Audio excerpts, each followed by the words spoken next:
On a rainy Friday evening, mechanic and part-time rideshare driver Daniel Reyes agrees to drive a late-night fare from the edge of the city to a remote mountain town. The passenger, a quiet elderly woman in a long coat, offers double the fare to take the scenic route, Forest Ridge Highway, a winding road rarely used after dark. She vanishes from the back seat after just 10 minutes, leaving behind only a damp umbrella and a faint scent of pine.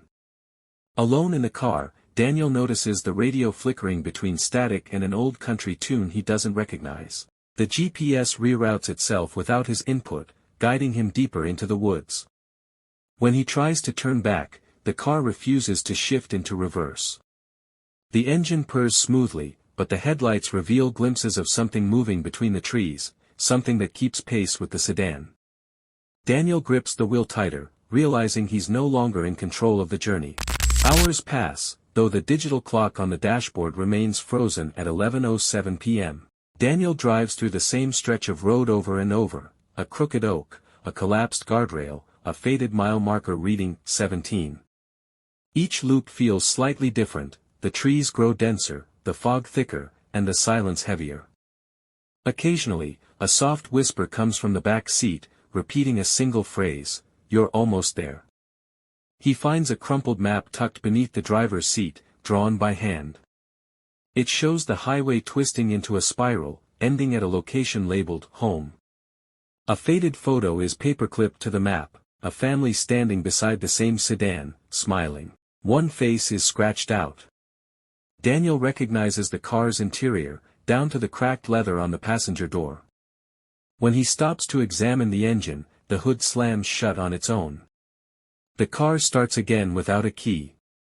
From the rearview mirror, he sees a child's hand pressed against the back window. But when he turns, the seat is empty.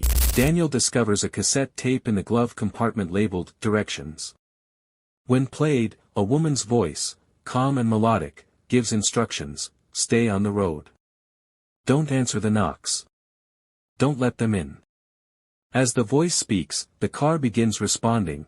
Turn signals blink on command, the temperature adjusts, and the speed increases on its own.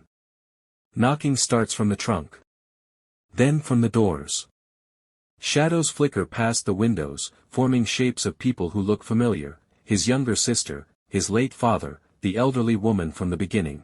They don't speak, only stare with hollow eyes. The voice on the tape grows urgent: they're not real. The road remembers. It takes what it's owed. A wrecked car appears ahead, half buried in the undergrowth. It's a twin of his sedan. Inside, a mannequin in Daniel's clothes sits behind the wheel, face turned toward him.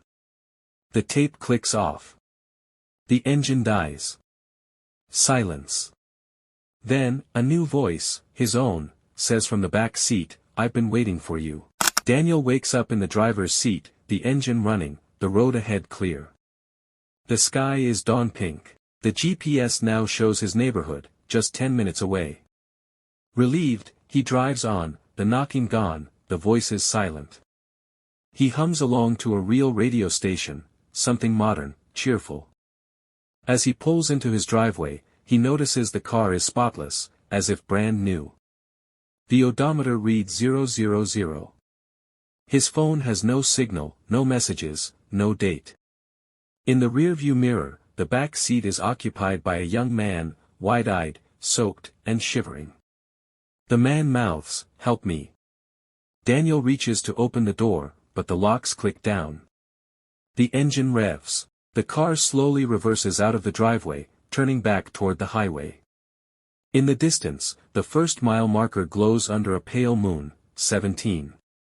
The radio softly plays the same country tune.